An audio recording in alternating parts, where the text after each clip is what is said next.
Pues buenas tardes a todos. Voy aquí a activar esto. Ya está. Como acaba de comentar Didac, realicé mi tesis doctoral sobre la ecografía, la anatomía ecográfica del carpo del perro.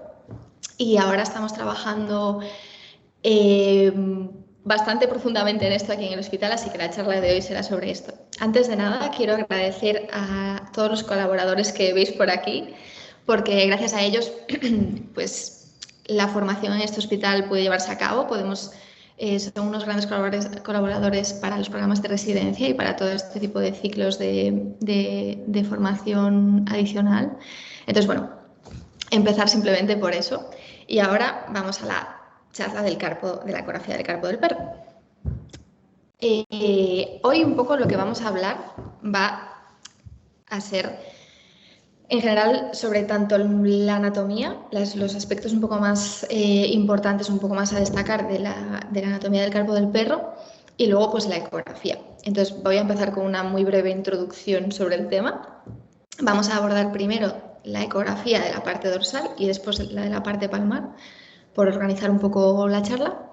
Luego haremos una breve discusión sobre todo lo que acabamos de ver y luego finalmente pues unos puntos clave, digamos, con los que quedarnos de toda la charla. Entonces, el carpo del perro. Bueno, el carpo del perro yo creo que se considera un poco una articulación marginal, no simplemente por la razón obvia de que está en el extremo de una extremidad, sino porque realmente hay muy poca información sobre esto en la bibliografía, que es bastante diferente sobre el resto de las articulaciones en el propio perro. Yo creo que si nos paramos un momento a buscar al respecto y nos ponemos pues eso, a investigar un poco en las enfermedades, las lesiones principalmente que puede sufrir esta articulación, lo que hay descrito, lo que hay publicado y un poco todo esto, yo creo que las ideas claves son que se trata de una región anatómicamente compleja, tanto por su pequeño tamaño como por la cantidad de estructuras que están un poco por la disposición de las diferentes estructuras. Es un área anatómica que se puede ver afectado tanto por alteraciones congénitas como por lesiones de tipo adquirido, alteraciones congénitas pues, de tipo deformidades flexurales, etc. Y adquiridas principalmente lo que hay descrito o más publicado son las de origen traumático. En este sentido, pues las más, digamos, comunes son las secundarias a actividades de deporte, a actividades de ejercicio. El típico perro que está jugando con el frisbee salta y llega al día siguiente pues, con hiperextensión.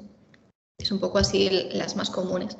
Y entonces, en ese sentido, en la bibliografía los protagonistas, los perros más representados son aquellos de raza media grande, principalmente los de trabajo o actividades deportivas, pues tipo los Weimaraners, los Border Collies, los pastores alemanes, es un poco lo más común, los labradores.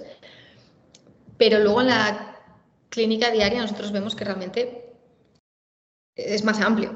O sea, la casuística a la que nos enfrentamos no es simplemente esta, que está aquí. Entonces, vamos a empezar por presentar el carpo del perro. Estas son unas imágenes de las estructuras óseas, tanto de la vista dorsal que tenemos a la izquierda, a que se correspondería en el propio carpo, como en la vista palmar, a la derecha. Entonces, como sabéis, la región del carpo está constituida principalmente por el radio y el cúbito, que forman la articulación antebrachiocarpiana con el hueso carpo cubital intermedio radial o intermedio carpo radial y accesorio del carpo. Estos son los que constituyen la fila proximal de los huesos del carpo y estos a su vez forman la articulación mediocarpiana con los de la fila distal, que de media a la lateral son el primero, el segundo, el tercero y el cuarto huesos carpianos. Aquí, como sabéis, es la parte medial y esta es la parte lateral. Y estos a su vez forman la articulación carpo-metacarpiana con los huesos metacarpianos. Y estos de media lateral son el primero, el segundo, el tercero, el cuarto y el quinto. Esto es como la anatomía básica. Luego, aparte, todos estos huesos entre sí forman las articulaciones intercarpianas. Pero, ¿qué pasa con los tejidos blandos? Pues el carpo es mucho más que huesos. Habitualmente, o yo por lo menos cuando me inicié un poco en el mundo del diagnóstico por imagen, en el mundo de la clínica, en el mundo un poco de la traumatología, mi idea básica era, viene un perro con cojera, una radiografía, los huesos están íntegros o no, pero es que realmente en el carpo hay mucho más. Y yo creo que hay una serie de ideas antes de entrar en la exploración de todo este pequeño gran mundo que resumen todo. Y es, todas las estructuras del carpo son susceptibles de padecer diferentes tipos de alteración. Todas.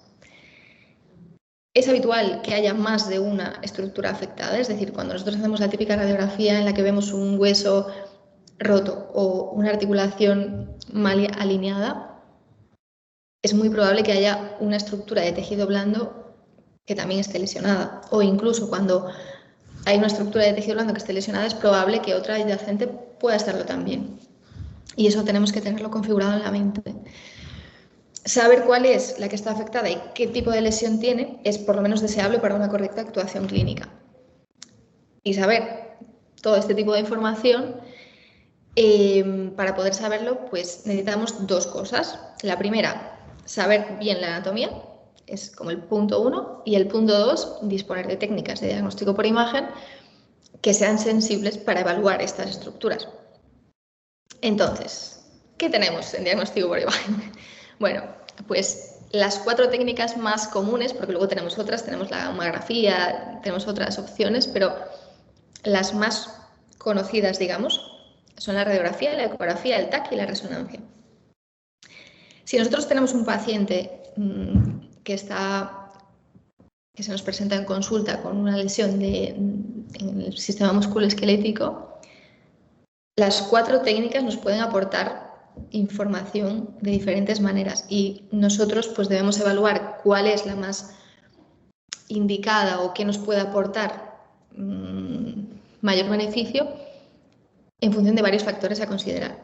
Y yo aquí me gustaría hacer un momento una pausa para recalcar que muchas veces nos centramos mucho en el diagnóstico de la lesión y evidentemente es el primer paso, es muy importante, pero también tenemos que pensar en el después. Y en el después, el seguimiento de la evolución de esa lesión está ahí también. Entonces, si nosotros vamos al primer paso, que es el diagnóstico, y comparamos qué nos aporta cada uno en cuanto a evaluación de huesos y de tejidos blandos, vemos que la radiografía nos va a dar bastante información, y esto lo voy a entrecomillar ahora un momento, sobre los huesos, que en realidad en el carpo debemos tener en cuenta que como hay muchas pequeñas estructuras que se superponen, o sea, que están en un mismo plano, nosotros estamos haciendo una radiografía en 2 dimensiones, estamos haciendo una fotografía de algo que realmente es de 3 dimensiones, es volumétrico, y nuestro problema es que en los diferentes planos ortogonales se nos superponen. Entonces, identificar pequeñas lesiones o cuestiones un poco más sutiles en el carpo, y esto también nos pasa en el tarso, por ejemplo, es un poco limitado si simplemente utilizamos la radiografía. Y en ese sentido el TAC es mejor. ¿Qué pasa?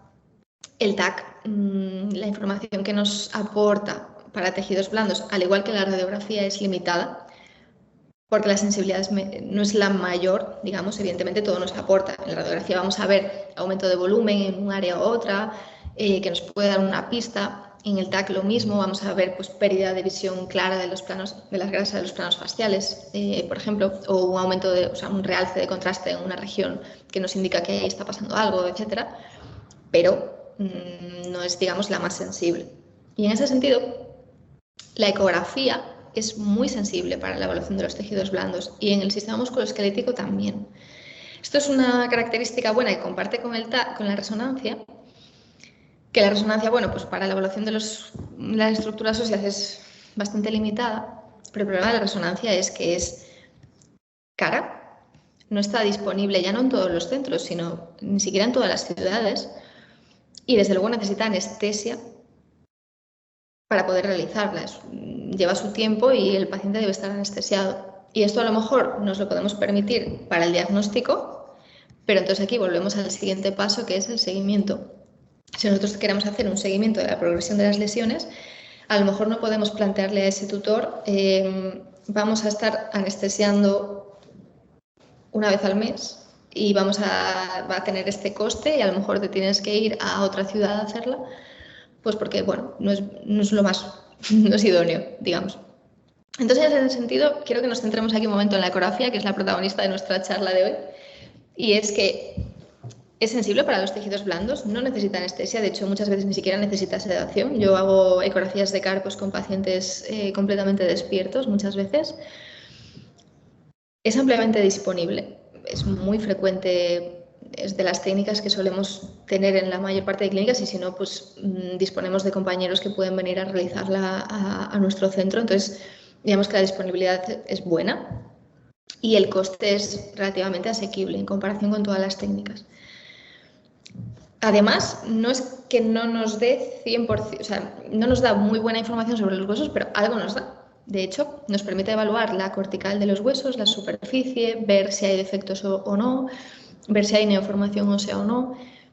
Y de hecho, así como apunte, en medicina humana hay estudios sobre el diagnóstico precoz de la artritis y se concluye que la ecografía incluso llega a ser más sensible para identificar la artritis que la propia radiografía. Entonces, la ecografía nos gusta para la evaluación del sistema musculoesquelético, así que vamos a ver qué podemos hacer con ello. ¿Por qué nos gusta? Y de hecho, ¿por qué no solo nos gusta a nosotros, sino que le gusta a los profesionales para otras especies? Porque es rápida, es asequible económicamente y es sensible para los tejidos blandos, como acabamos de decir. ¿Qué nos permite? Pues nos permite ver cuál es la estructura que está alterada, valorar la extensión de la lesión y intentar ver si los elementos anatómicamente relacionados están afectados o no. Y eso es mucha información cuando estamos abordando una lesión en el sistema musculoesquelético. Tiene un problema y es que es altamente dependiente del operador y varía mucho en función del conocimiento que la persona que la realiza tenga sobre la anatomía y la experiencia a la hora de realizarla. Pero bueno, esto es trabajable. Hay un par de consideraciones técnicas que me gustaría comentaros, que es, normalmente cuando hacemos ecografía esto suele ser siempre así, pero en un sistema musculoesquelético un poco más, y es que es muy importante rasurar bien el área de interés y aplicar agua y gel para evitar, o sea, para maximizar, digamos, el contacto de la sonda con la piel. Se necesitan transductores lineales de alta frecuencia, por una cuestión simplemente de evitar generar artefactos. Nosotros estamos evaluando estructuras habitualmente lineales y si utilizamos una convex vamos a estar generando áreas hipoecoicas que realmente no son reales y precisamente que haya algo hipoecoico o no va a ser lo que nos indique si puede haber una lesión. Entonces, en ese sentido es importante utilizar una sonda lineal y que sea de alta frecuencia es importante porque suelen ser estructuras muy superficiales y a mayor frecuencia, mayor resolución en estructuras superficiales y de pequeño tamaño. Y es súper importante realizar exámenes sistemáticos y ordenados. Esto es así para cualquier región anatómica, pero particularmente en el sistema musculoesquelético, para ir evaluando bien todas las estructuras y no dejarnos nada por el camino. Entonces, ¿qué pasa con la ecografía y el carpo en concreto? Pues se utiliza mucho esta técnica para evaluación del carpo en caballos y en medicina humana, por ejemplo. En el carpo del perro, en realidad, bueno, menos, vamos a decir así. Y si nosotros como clínicos decimos, venga, yo quiero hacer una ecografía del carpo, voy a ir a la bibliografía y voy a buscar la información de referencia.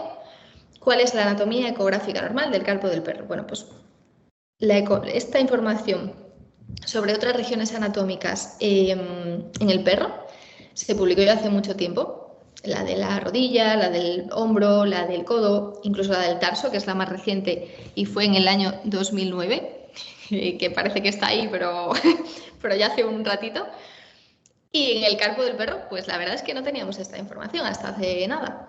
Se había publicado en otras especies, en vacas, en camellos, en cabras, en burros, en asnos, pero el carpo del perro, que es una de las principales especies de medicina veterinaria, pues no estaba.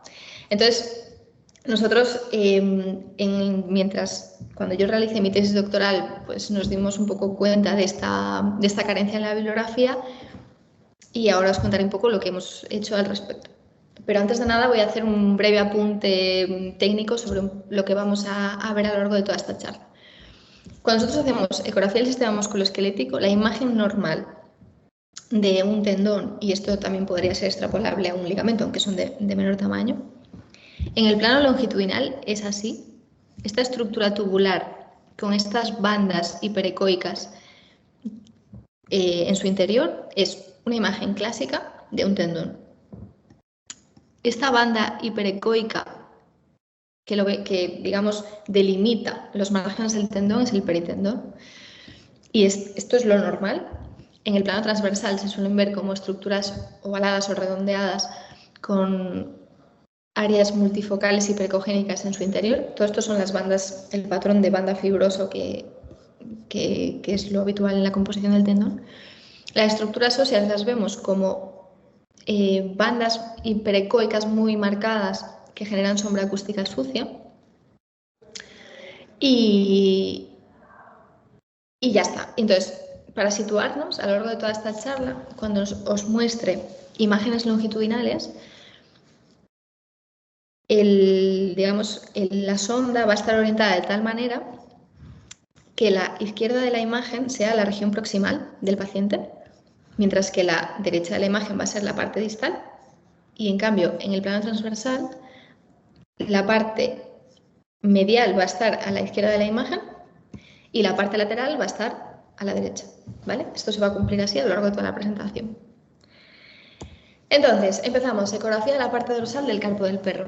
Mi primer artículo de mi tesis doctoral fue esto, la ecografía de la parte dorsal del carpo del perro. Lo publicamos en el año 2021 con los compañeros de la Facultad de Veterinaria de Lugo. Y bueno, vamos a ello. Vamos a empezar haciendo un muy breve repaso de la anatomía del carpo. Como sabéis, la parte dorsal del carpo del perro discurren tendones que extienden el carpo y tendones que extienden los dedos. Y luego, bueno, un tendón que podría parecer que es más inútil en el carpo del perro porque no tiene un movimiento como por ejemplo nosotros en los humanos, pero bueno, que está ahí, es de bastante entidad y de hecho si se lesiona es muy sintomático, que es el abductor largo del primer dedo, que es el más medial. En esta imagen es una imagen dorsal y este es un corte transversal más o menos a esta altura, la articulación antebrachiocarpiana. Entonces, de medial a lateral, el abductor largo del primer dedo, el abductor pollicis longus, que es como lo solemos conocer, el extensor carporradial, que tiene dos tendones, el extensor digital común, el extensor digital lateral y el extensor de los dedos 1 y 2, que discurren en la parte más o menos más central del carpo, y finalmente el extensor carpocubital. ¿Vale? Esta banda que está aquí de color gris y que la he pintado aquí superficialmente a los tendones es el retináculo extensor. El retináculo es un espesamiento transversal de la fascia que, digamos, sujeta los tendones y les ayuda en el deslizamiento. Y luego ya en un plano más superficial tenemos las estructuras neurovasculares. Los ligamentos de la región dorsal del carpo son múltiples porque son múltiples las articulaciones que hay aquí, pero los de mayor entidad son de medial a lateral el ligamento colateral medial, que tiene dos bandas, una superficial y una más profunda, el ligamento radiocarpiano dorsal, que va del radio hasta el hueso carpocubital, el ligamento radiocubital, que va del radio al cúbito, y el ligamento colateral lateral, que va del cúbito al hueso carpocubital. Vale, entonces, habiendo visto rápidamente la anatomía, vamos a la ecografía. Estas imágenes todas son del artículo que hemos publicado y básicamente, bueno, si queréis profundizar mucho más, os invito a que lo miréis porque evidentemente va a tener mucho más detalle que lo que os puedo contar yo hoy aquí. Pero vamos a ir viendo todo esto en el mismo orden, de medial a lateral, porque nosotros lo que hicimos a la hora de publicar la anatomía ecográfica, intentamos también publicar la información protocolizada sobre su abordaje porque nos parecía muy importante hacer exámenes sistemáticos y ordenados para no perdernos, básicamente. Entonces, el abductor pollicis longus es el más medial. Es muy importante. Nosotros recomendamos el examen de proximal a distal, primero en un plano longitudinal o primero en un plano transversal y después en un plano longitudinal. Se puede hacer al revés. El tema es hacerlo y hacerlo completo. Este tendón tiene un pequeño problema y es que al discurrir en la parte medial del carpo, pues las prominencias óseas dificultan un poco la colocación de la sonda. Las ondas lineales suelen ser grandes, salvo que tengamos la hockey stick. Entonces, bueno, en el artículo os pusimos un poco cómo angular, cómo intentar evitar, porque al no estar correctamente angulados perpendiculares al tendón y al ligamento y a todo en general en el sistema musculoesquelético que estemos examinando, lo que nos ocurre es que generamos anisotropía, que es un artefacto que lo que nos hace es, pues nada, tener áreas hipoecoicas que en realidad no existen, pero que nosotros estamos creyendo ver. Pero bueno, que como veis en estas imágenes, el tendón se puede examinar a lo largo de todo su recorrido. Es importante en la articulación antebrachiocarpiana tener en cuenta que está rodeado por las dos bandas del ligamento colateral medial, que es esto aquí que está con el asterisco, la profunda y la superficial. Esto es importante porque, como sabéis, hay una lesión o una alteración que es muy común en este tendón, que ya se describió ya hace bastante tiempo, que es la tenosinovitis estenosante, y lo que solemos ver es aumento de grosor de la vaina sinovial. Y si nosotros confundimos en esta articulación este tejido con un aumento focal del grosor de la vaina, pues podemos hacer un diagnóstico erróneo de tenosinovitis cuando realmente es las estructuras anatómicas normales, los ligamentos que simplemente pasan por ahí. Debemos también saber que por aquí también discurre el retináculo extensor y que lo vamos a diferenciar de la vaina sinovial pues porque se continúa de manera fusiforme más allá del tendón. Las características ecográficas y radiográficas de esta lesión ya están descritas, fueron descritas ya hace unos años por estos autores y básicamente pues el tendón tiene esta imagen ecográfica normal y lo que vamos a encontrar cuando hay una alteración son alteraciones en su ecogenicidad, cambios en su tamaño, tanto del tendón como de la vaina sinovial, y podemos encontrar también pues acúmulo de líquido periférico, neoformación ósea asociada, etc. Vale. El siguiente en nuestra lista es el extensor carporradial. Básicamente, continuando con la sonda hacia lateral, ya lo vamos a encontrar, tiene dos tendones y discurren paralelos en la parte dorsal del carpo. Quiero que os fijéis aquí en esta imagen longitudinal porque ahora os voy a poner un par de casos clínicos y para identificar un poco los cambios. El tendón de los tendones que conforman este tendón tiene un patrón fibrilar muy marcado y es bastante homogéneo. La vaina sinovial en condiciones normales es difícil de verla porque se suele ver precisamente pues, cuando está distendida, cuando está aumentada de grosor, cuando tiene acúmulo de fluido, etc. Es importante este tendón examinarlo hasta su inserción en el segundo hueso metacarpiano, bueno, en el tercero, cada uno se inserta en uno, porque si tuviésemos una fractura por avulsión, podríamos identificarla también mediante ecografía. Entonces, voy a presentar a nuestro primer paciente. Se llama, bueno, es el paciente número 1. Es un Golden Retriever de 9 años de edad, pesa 36 kilos y se presenta en consulta porque lleva ya 3 meses cojeando con una respuesta muy variable a tratamiento médico. En el examen ortopédico lo que vemos es una cojera leve, 1/5, que no acabamos de saber bien dónde está, como no acabamos de localizarla bien. Hacemos ecografía, os pongo aquí. Esta es la imagen de este paciente número 1 y esta es la imagen normal que os acabo de enseñar simplemente para comparar. Y lo que vemos es un tendón hipocoico con un patrón de bandas de fibras menos marcado y la vaina sinovial aumentada de grosor.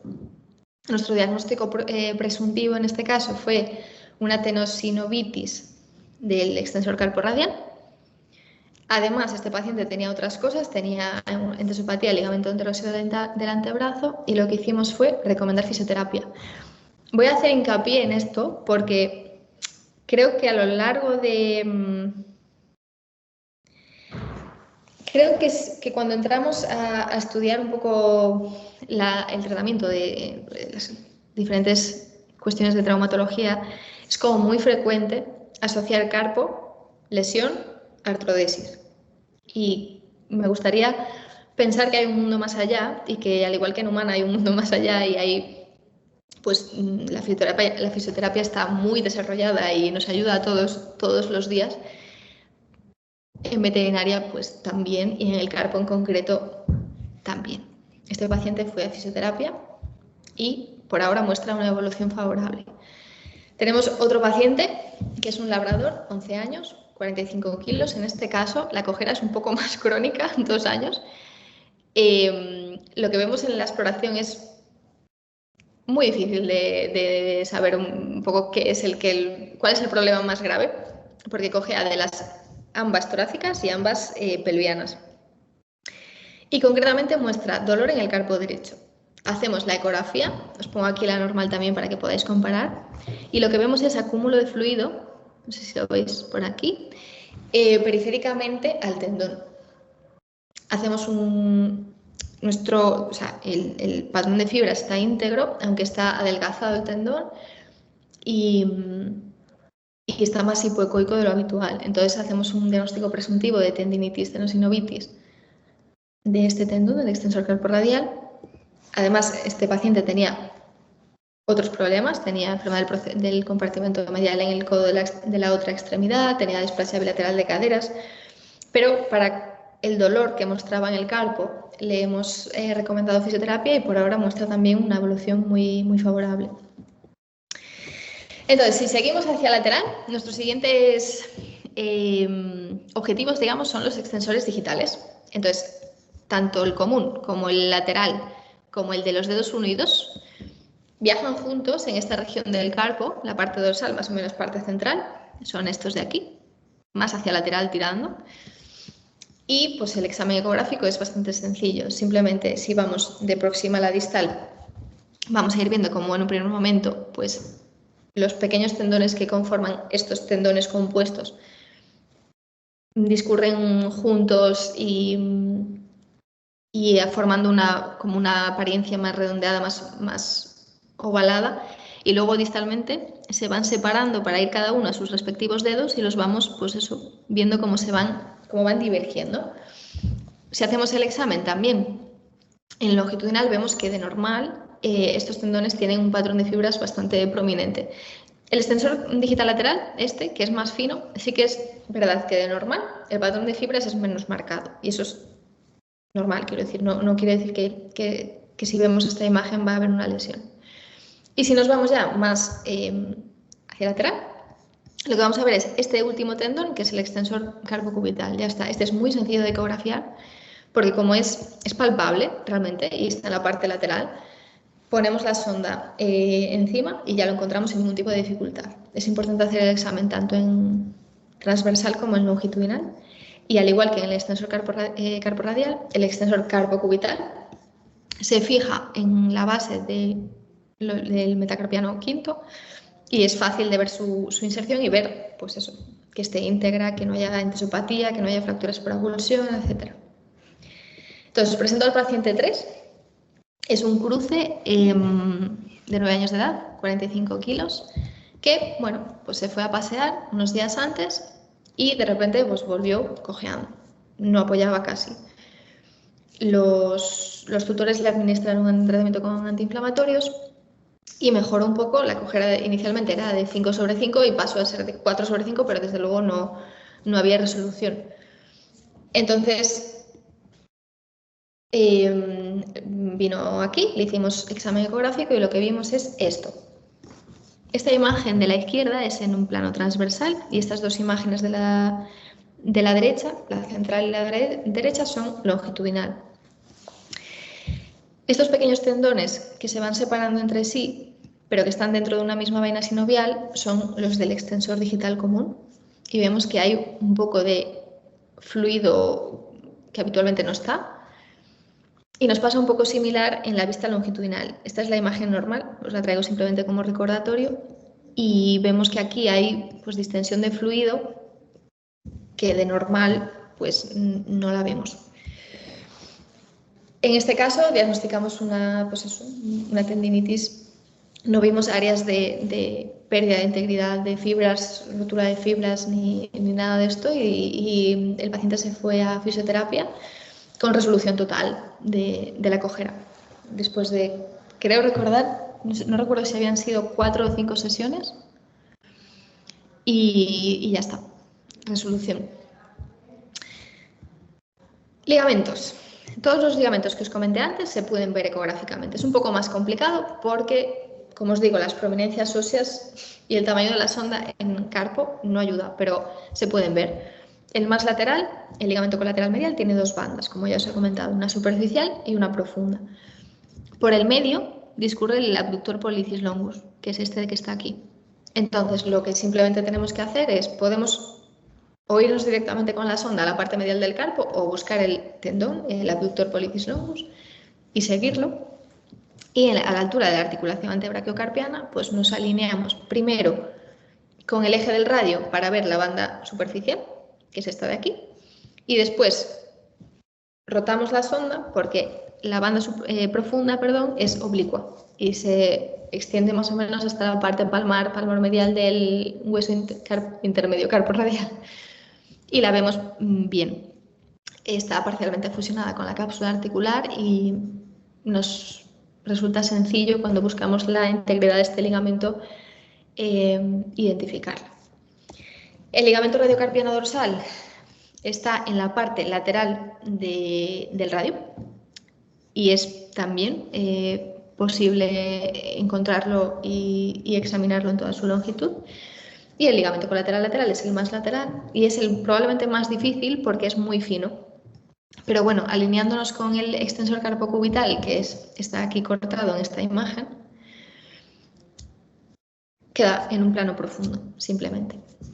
Hay una estructura de la que os quiero hablar ahora, que es el fibrocartílago radiocubital distal. A partir de ahora, siempre que salga este icono en la presentación, quiere decir que os estoy hablando de algo en el carpo del perro que es extrapolable al carpo humano, al nuestro. Y esta estructura es una de ellas. En la bibliografía lo denominan de múltiples maneras. No vamos a encontrar por ahora algo consensuado porque tampoco está en la nómina anatómica. Entonces, lo llaman fibrocartílago triangular, ligamento triangular, bueno, tiene varios nombres. Es una estructura de fibrocartílago que se extiende por la parte distal del radio y del cúbito y, como veis, principalmente mejora la congruencia de estas estructuras. Además, tiene también una especie como de función de fijación entre ellas. Entonces, bueno, hace un poco un mix entre menisco, ligamento, es una estructura particular. Para ecografiarla, lo que hay que hacer es poner la sonda en la parte lateral de la región dorsal del carpo y rotarla un poco, o angularla un poco, para alinearnos con el eje de las superficies articulares. Y básicamente lo que vamos a ver es esto, una cuña, una estructura fibrosa uniendo radio y cúbito, que no es el ligamento radiocubital distal, porque este ligamento está un poco más proximal a esta estructura. Digamos que se continúa por las superficies, entonces es relativamente sencillo. Os voy a poner ahora un caso, que es nuestro paciente número 4, un pastor alemán de 7 años, que estaba jugando, haciendo un poco el bruto y de repente pues empezó a cojear y tenía inflamación de la parte dorsolateral del carpo. Le hicimos radiografías y sí, confirmamos lo que veíamos en la exploración, que es que había inflamación de los tejidos blandos de la región dorsolateral, pero no encontramos nada más. Entonces hicimos una ecografía. Aquí os voy a pedir que hagáis un acto de fe, porque este paciente tenía, ahora os lo mostraré en las siguientes imágenes, pero tenía un problema en la piel, tenía los tejidos blandos muy engrosados en la piel y entonces no dejaba penetrar bien los ultrasonidos y la imagen resultante que teníamos era de baja calidad diagnóstica, vamos a decir. Pero os pongo aquí de nuevo lo que tendríamos que ver. Esta es la imagen normal del fibrocartílago radiocubital, el radio y el cúbito. Aquí vemos el cúbito. Como, digamos, guías anatómicas, dorsalmente a esto discurren el extensor digital común y el extensor digital lateral, que aquí también los tenemos. Entonces, lo que veíamos era difícilmente, pero un área hiperecoica que no tendría que estar aquí. Aquí no está, no la tendríamos que ver. Entonces nuestro diagnóstico presuntivo fue rotura parcial del aspecto lateral del fibrocartílago radiocubital. Hicimos una resonancia. Estas son la secuencia en T1 y T2. Os voy a ampliar la T2 para que nos ubiquemos. Esto es un corte transversal. Estamos viendo el radio, estamos viendo el cúbito. Esta es la parte palmar del carpo. Esta es la parte dorsal.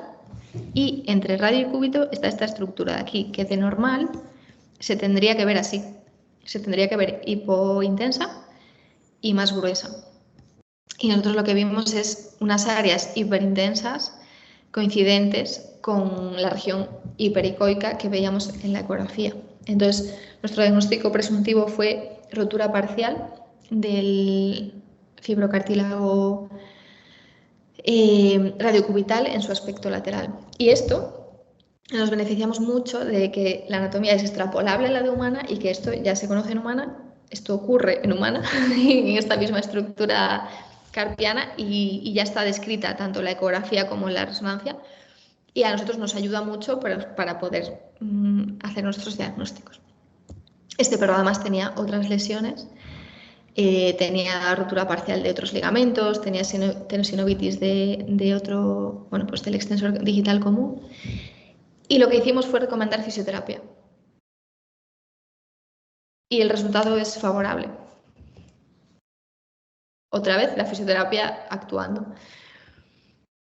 Entonces, dejamos a un lado la parte palmar y vamos a abordar, perdón, la parte dorsal y vámonos a la parte palmar. La anatomía aquí es un poco más compleja. Por un lado, tenemos, esta es una imagen dorsal, esta es una imagen transversal. Al igual que en la parte dorsal tenemos músculos que flexionan, en este caso la parte dorsal extienden y en la parte palmar flexionan el carpo y otros que flexionan los dedos. Los que flexionan el carpo están a ambos lados, al igual que en la parte dorsal, que teníamos medial teníamos el extensor carpo radial y lateral teníamos el extensor carpo cubital, pues aquí medial tenemos el flexor carpo radial que va por aquí profundo y lateral tenemos, que aquí no lo vemos porque se fija el hueso accesorio, el flexor carpo cubital y en el centro los flexores digitales. En la parte dorsal, como la superficie es lisa, se sitúan uno paralelo al otro. Pero en la parte palmar, como tenemos el hueso accesorio del carpo que está protruyendo y molestando, digamos, para entendernos ahora rápido, pues estos se apilan. Entonces tenemos uno superficial y otro profundo. Y luego, bueno, tenemos uno muy pequeñito que es los interflexores que están en el medio de los dos. Entonces, como anatomía básica es esto.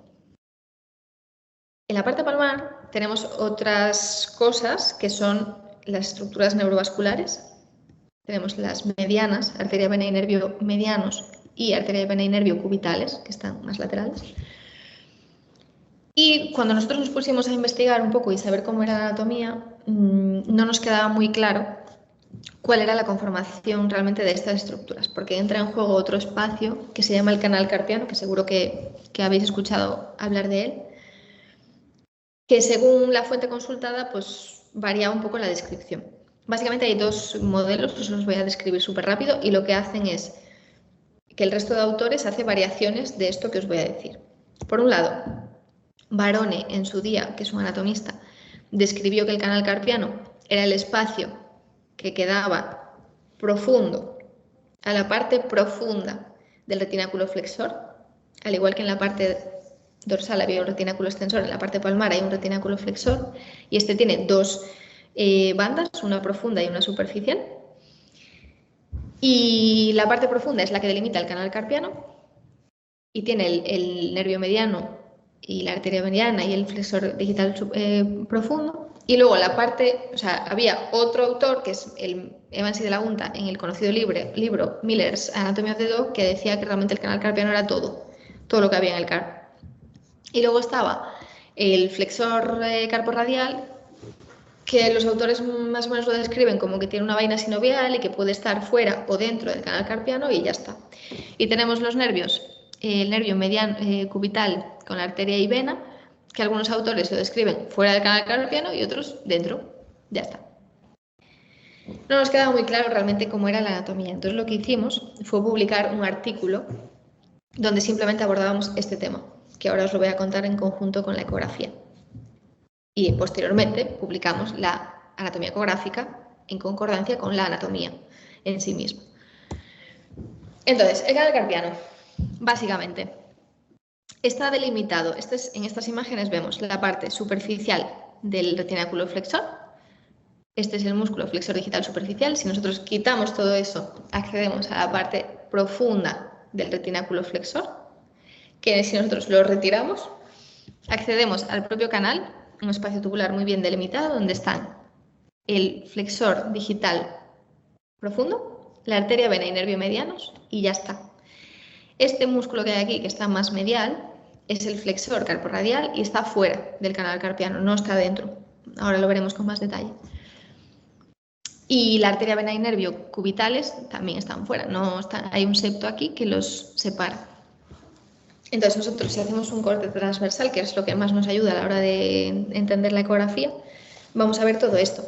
Tenemos el canal carpiano, que es este espacio de aquí, con el flexor digital profundo, la arteria y vena y nervio medianos. Esto que hay aquí es el retináculo flexor, la parte profunda, y todo esto lo vemos en eco. Retináculo flexor, parte profunda, el flexor digital profundo, arteria, vena y nervio medianos, y luego ¿qué nos queda fuera? Pues nos queda el flexor digital superficial, que está aquí, el flexor carporradial, que como veis aquí discurre en un túnel que le es propio. Esto es un poco de mayor entidad, ahora lo veremos con más detalle, que una vaina sinovial sin más. Y ecográficamente, tanto si vamos en transversal, de proximal a distal, vamos viendo todas las diferentes partes de estas estructuras, y si vamos en longitudinal, pues podemos evaluar muy bien el patrón de fibras. Este es el profundo, el flexor digital profundo, y este es el flexor digital superficial. Esto es muy igual, muy equiparable, muy similar a la anatomía humana. Y esto es importante porque en humana está descrito el síndrome del túnel carpiano, que es una enfermedad de gran entidad por compresión del nervio mediano, porque está en un espacio que no es distensible, como acabamos de ver. Y sin embargo, en veterinaria, en perros por ahora, no se conoce mucho sobre este tema. Entonces, bueno, debemos tenerlo en cuenta. Nuestro querido flexor carporradial y su túnel, aquí lo vemos un poco mejor. Hemos retirado en esta imagen todas las estructuras que conforman el canal carpiano, en disección las hemos quitado, y vemos que esto que hay aquí, que es un suelo fino y liso, perdón, liso, no fino, es el fibrocartílago palmar, que es muy importante porque cuando se lesiona, cuando se rompe, podemos tener hiperextensión del carpo. Bueno, pues si lo seccionamos nosotros, accedemos a este espacio fibrocartilaginoso también, como es obvio, por donde pasa el propio tendón, el flexor carporradial. Y aquí lo vemos un poco más de protagonista en la ecografía. Su tendón es también reconocible ecográficamente. Aquí lo vemos. Este de aquí. Este es el propio tendón. Esto todo es en un plano transversal. Y lo podemos seguir hasta su inserción de proximal a distal. Y esto es igual también que en humana. Y esto es también muy importante porque en humana se describe un síndrome, una tenosinovitis estenosante de este tendón, porque este túnel, este fibrocartílago no se distiende, porque no es simplemente una vaina. Entonces, cuando hay una inflamación, hay estenosis. En veterinaria todavía no tenemos nada descrito al respecto, pero anatómicamente es equiparable. Y también lo podemos ver en el plano longitudinal, y podemos ver tanto el fibrocartílago alrededor como el propio patrón de fibras del túnel y su relación con las articulaciones subyacentes. En estas imágenes que os pongo todo el rato, en la ecografía vemos un poco la colocación de la sonda para ver las diferentes estructuras en el carpo. Entonces, nosotros habíamos dicho que había como dos grandes modelos de cuál era la anatomía de la parte palmar del carpo, cuál era el canal carpiano. Nosotros lo que concluimos en nuestro estudio es que es esto, en realidad. Es un poco lo que había descrito Barone. El canal carpiano solamente está compuesto por el flexor digital profundo, arteria, vena y nervio medianos y los músculos interflexores. Pero además este fibrocartílago se extiende y también forma un túnel propio para el flexor carporradial y es importante tenerlo en cuenta por lo que os acabo de explicar. Paciente número 5. Nuestro Weibananer de 6 años y 33 kilos que se presenta pues después de jugar con un frisbee. Ha caído mal y de repente pues llega con mucha inflamación en la parte en el carpo. Y además en la exploración bajo sedación, porque tenía mucho dolor, pudimos ver que había hiperextensión. Realizamos radiografías neutras y en estrés. La de hiperextensión no os la he incluido porque no había tanta inflamación en tejidos blandos que no pudimos demostrar radiográficamente la hiperextensión que veíamos manipulando. Lo que vimos es que había una fractura, ¿vale? De acuerdo. Había un hueso que estaba roto y había en nuestra radiografía de estrés esta separación, digamos, no era normal. Algo estaba pasando en el compartimento medial. Y ya está. Si nos hubiéramos quedado ahí, bueno, pues tendríamos información, pero no tanta. Así que hicimos ecografía. Esta imagen es cómo se debería ver de normal el fibrocartílago palmar. Para que nos ubiquemos de nuevo, fibrocartílago palmar, parte más profunda del canal carpiano. Este es el flexor digital profundo. Este es el flexor carporradial. Bueno, pues aquí, si lo veis, está más adelgazado y aparte está discontinuo. No se continúa ni se fija como se ve que se fija aquí. Aquí se acaba, se rompe, o sea, está roto. Y en el plano longitudinal, que os lo voy a poner un poco más grande, también veíamos esa heterogeneidad, fijaos más en esta región, que de normal no solemos ver, digamos. Nuestro diagnóstico presuntivo era rotura del fibrocartílago palmar. Además, por si acaso, la ecografía lo que nos ayudó es saber el ligamento colateral medial, que estaba íntegro. Habitualmente solemos asociar que cuando aquí hay un problema radiográficamente está roto este ligamento colateral y no tiene por qué. Al final la estabilidad de una articulación funciona por la sinergia de varios elementos. Entonces no siempre es solo uno el que está afectado, incluso uno puede estar íntegro y haber inestabilidad por afectación de otros. Aquí la ecografía lo que nos ha ayudado es a saber exactamente cuál y hacernos una idea un poco de un diagnóstico mucho más preciso. En este caso sí, la actuación fue quirúrgica y se realizó una artrodesis pancarpal. Nuestro paciente número 6 es un caso similar en presentación, pero diferente en resultado. También estaba jugando, era un border collie de 11 meses. También estaba jugando con el frisbee, son peligrosos los frisbees, y cayó, pisó mal y venía con una hiperextensión leve, pero con una cojera muy marcada, sin apoyo y mucha inflamación. Hicimos radiografías y las radiografías la verdad es que no eran muy allá. Veíamos un poco de inflamación de los tejidos blandos, pero ya está. Así que hicimos ecografía para un examen más sensible y lo que vimos es acúmulo de fluido proximalmente al flexor carporradial antes de su túnel. Su túnel está en la región carpiana, pues esto era más a la altura del radio. Esta es la imagen en un plano transversal, esta es la imagen en un plano longitudinal. Hicimos un diagnóstico presuntivo de tendinitis. Esta es una imagen que os pongo normal para comparar. Este fluido no está aquí.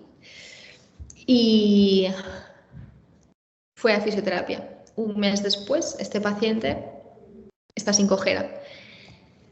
Es posible que en otro momento de nuestra vida, a un paciente que había jugado con un frisbee, que había caído, había hecho una hiperextensión, se hubiera planteado una artrodesis. Y en este caso simplemente se planteó reposo y ya está. Fue bien, porque vimos que el fibrocartílago estaba íntegro en la ecografía y simplemente lo que veíamos era este acúmulo de fluido. Y vale, voy a proseguir, pero voy a aumentar un poco la velocidad porque vamos un poco mal de tiempo.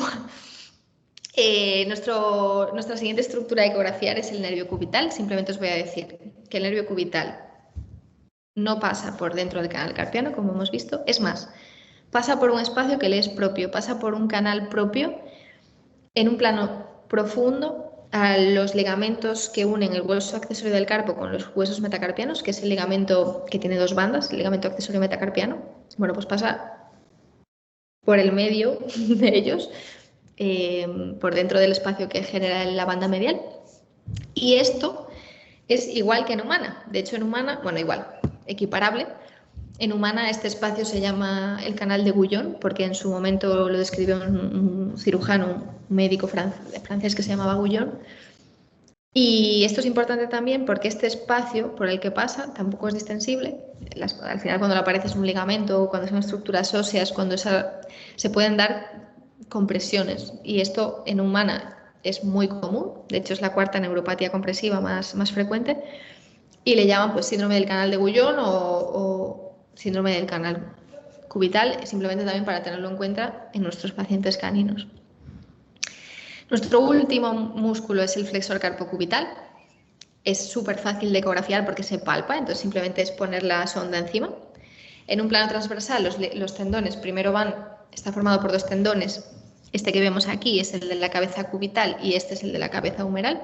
Primero van paralelos, pero después el de la cabeza cubital se pone en una posición más superficial al de la cabeza humeral. Ya está. En un plano longitudinal la imagen normal sería esta, fijándose al hueso accesorio del carpo, con un patrón de fibras homogéneo, ecogenicidad marcada, etc. Y os voy a poner un último caso, que es un poco el más exagerado de todos los que os traigo hoy aquí. Es un pastor alemán de 6 años de edad y 31 kilos que tenía una cojera crónica. No sabemos muy bien desde cuándo, porque este mismo paciente en esa misma extremidad tenía diagnosticada no unión del proceso anconio. Entonces, esta cojera que empezó a manifestar simplemente se achacó a un empeoramiento de un proceso ya conocido y ya está. Se le dio tratamiento sintomático intermitente durante unos meses, no acababa de mejorar. Bueno, hicimos unas radiografías, porque en una exploración un poco más detallada, cuando finalmente trajeron al paciente a la consulta, se detectó inflamación en la parte palmar, justo en la parte correspondiente al flexor carpocubital. En la radiografía se ve esto, aumento de volumen de los tejidos blandos aquí, en esta región del tendón, y el resto de estructuras sin alteraciones significativas. Hicimos ecografía y vimos que uno de los tendones estaba íntegro con cambios periféricos, pero que el otro, pues no, estaba discontinuo, con acúmulo de líquido periféricamente, pérdida del patrón fibrilar normal, aumento de grosor, etc. Diagnosticamos una presunta rotura del tendón del flexor carpocubital y por ahora, dado que es un paciente de mucho movimiento, hemos decidido pues enviarlo a fisioterapia y a ver qué tal. Entonces, la apariencia ecográfica normal del carpo. Para poder ver todo lo que acabamos de ver, como hemos podido comprobar, es importantísimo saber la anatomía. Tenemos que tener en cuenta que la anatomía de nuestros perros, de nuestro carpo canino, es muy parecida al de los humanos, a la nuestra.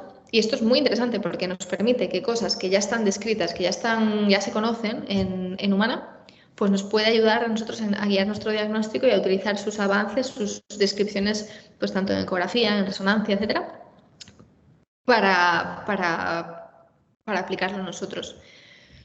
Y además lesiones que todavía no se han descrito en veterinaria, pues a lo mejor podemos tenerlas en cuenta si precisamente ocurre que la conformación anatómica es muy similar. Entonces, hay cosas que todavía no les estamos poniendo nombre y simplemente pues a mí me gustaría que pusiéramos el foco un poco ahí, porque yo creo que nos falta mucho todavía por saber en esta región que, bueno, no estaba muy explorada. ¿Qué hay ahora? Pues ahora ya sí tenemos la ecografía normal, la anatomía ecográfica normal de la parte dorsal y la de la parte palmar. Y eso nos permite muchas cosas, porque nos permite, con la información que ya tenemos hoy, identificar ecográficamente las diferentes estructuras, saber cuál es su apariencia normal, entonces empezar a identificar aquellos cambios que nos digan que algo está pasando, que puede haber una lesión, realizar un examen sensible a las estructuras oblicuas, y esto es una ventaja de cara, por ejemplo, a la resonancia. Con la ecografía podemos ir adaptando nuestro examen en un mismo examen a las diferentes estructuras y no priorizar cuál queremos escanear. Y el hecho de tener protocolos que nos sistematizan y nos ordenan el examen, pues nos ayudan a disminuir la variabilidad asociada al operador y limitar la generación de artefactos como la anisotropía que os mencioné antes. Así que, como ideas finales, estos 3 mensajes. La ecografía es una técnica sensible para el diagnóstico y seguimiento, porque no solo hay que diagnosticar, luego tienen que quedar recursos diagnósticos y económicos para después, para ver cómo está evolucionando, cómo está progresando esta lesión, y la ecografía nos permite eso. No tenemos que sedar, anestesiar, no tenemos... Es asequible, está disponible, o sea que la podemos utilizar a lo largo del tiempo. Saber cuál es la estructura afectada es importante para tomar decisiones terapéuticas, para poder orientar, pues, cirugía sí, no, dónde, cómo, fisioterapia sí, no, para poder hacer algo un poco más personalizado, digamos.